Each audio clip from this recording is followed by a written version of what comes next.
आज आपण पाहणार आहोत साऊथ इंडियन ब्रेकफास्टचा आत्मा असलेला एक खास मसाला, ज्याला प्रेमाने लोक इडली पुडी किंवा काही ठिकाणी मॅजिक गन पावडर असे म्हणतात। इडली डोसा खाताय पण तोंडाला चव येत नाहीये, तर ही इडली पुडी तुमचं काम नक्की सोपं करू शकते। हे डाळी, लाल तिखट मिरच्या आणि मसाल्याचं एक असं जादुई मिश्रण आहे, जे तुम्ही तूप किंवा तेलात जर मिक्स करून खाल्ले तर तुमच्या नाश्त्याला अजून चव येते।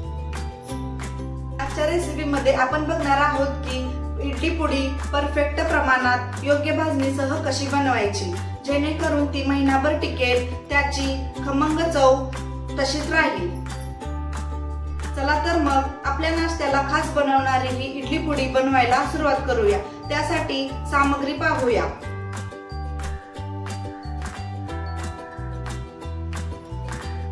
1 वाटी उडीद डाळ, अर्धा वाटी चना डाळ, 2 चमचे पांढरे तीळ, कढीपत्ता, 1 चम्मच तेल, हिंग, मीठ चवीनुसार आणि 10 ते 15 लाल मिरच्या घेतलेल्या आहेत। त्या तुम्ही तुमच्या चवीनुसार घेऊ शकता। तुम्हाला जर तिखट आवडत असेल तर तुम्ही अजून मिरच्या घेऊ शकता।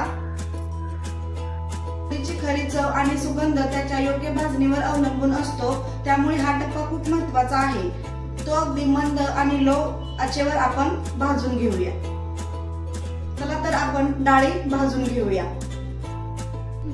बघा, आता इथे मी पॅन गरम व्हायला ठेवलेला आहे। तर सर्वात आधी 1 टेबलस्पून एवढं तेल टाकून घेऊया।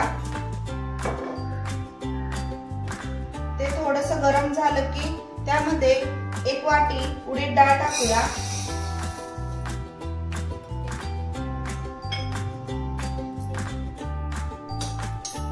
त्यानंतर यामध्ये अर्धा वाटी चना डाळ टाकूया।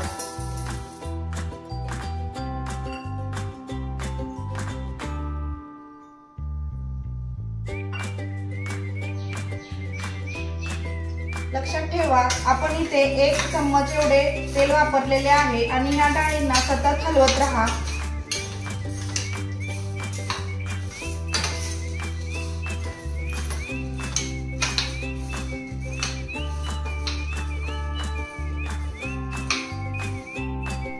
या डाळींना सतत हलवत राहा।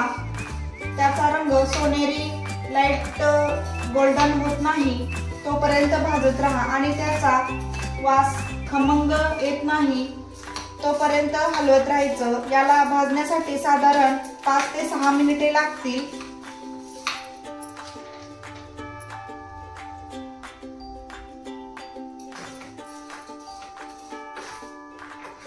कंटिन्युअसली आपल्याला याला हलवत राहायचं आहे, करपून द्यायचं नाही।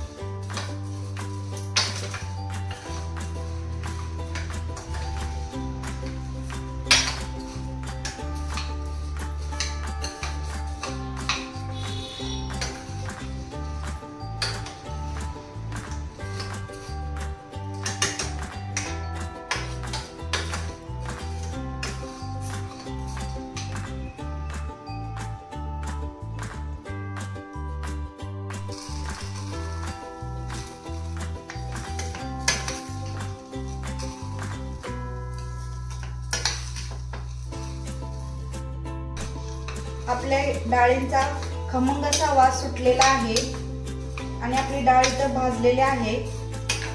तर आपण गॅस बंद करूया।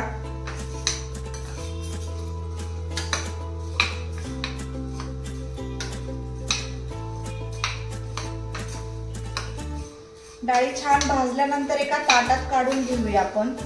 आता डाळी भाजलेल्या आहेत, तर आपण एका छोट्याशा ताटात काढून घेऊया थंड होण्यासाठी।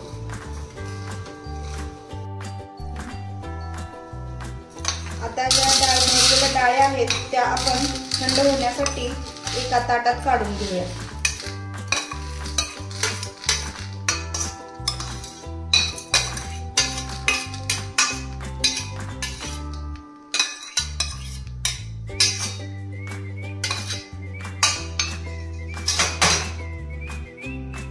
चला तर आता या डाळी आपण थंड होण्यासाठी ठेवूया। आता त्याच पॅन मध्ये ह्या 15 लाल मिरच्या, हा कढीपत्ता,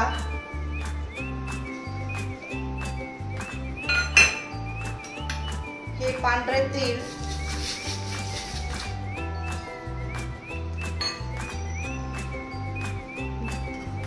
हे एकत्र भाजून घेऊया।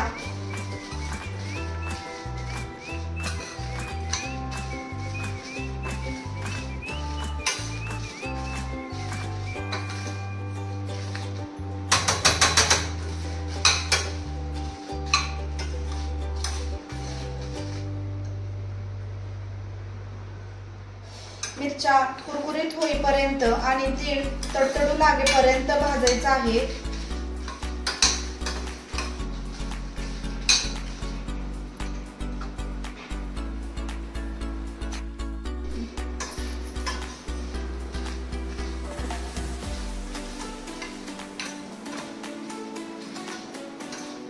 बघा इथं मिरच्याही कुरकुरीत भाजलेल्या आहेत, तीळ उडण्यास सुरुवात झालेली आहे।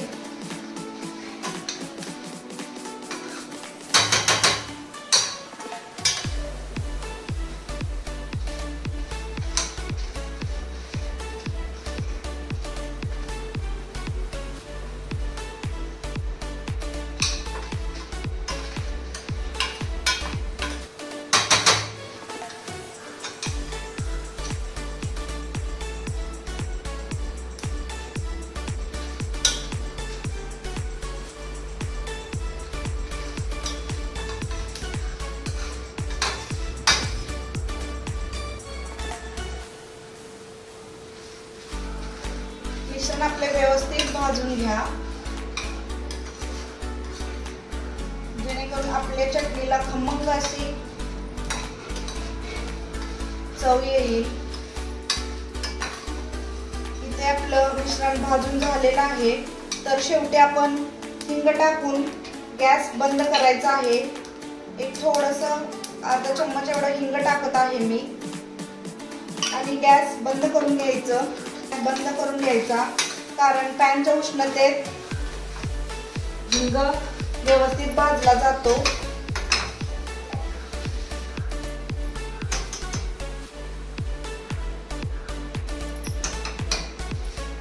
सगळी आपली सामग्री भाजून झालेली आहे। आता हे सुद्धा आपण थंड होण्यासाठी ठेवूया।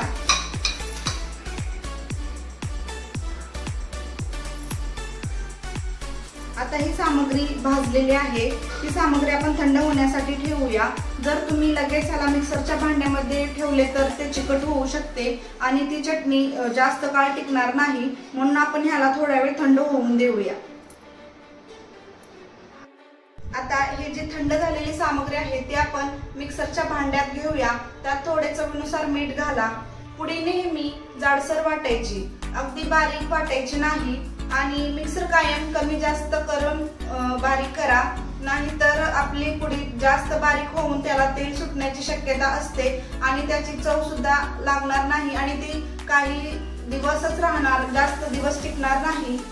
म्हणून तुम्ही जाडसरच बारीक करा आणि कमी जास्त करून बारीक करा।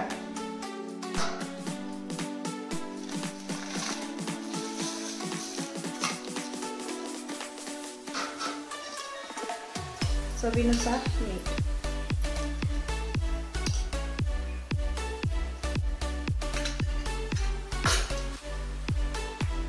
आता आपण हे बारीक करूया। चला तर आपण हे आता मिश्रण बारीक करून घेऊया।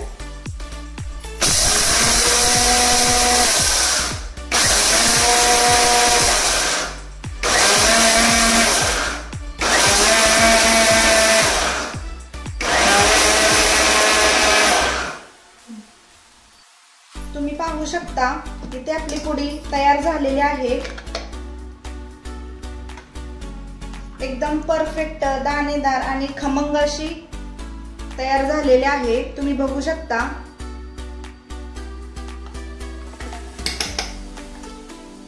पुडी वापरण्यापूर्वी ती एका ताटात थंड होण्यासाठी रूम टेम्परेचरवर ठेवूया।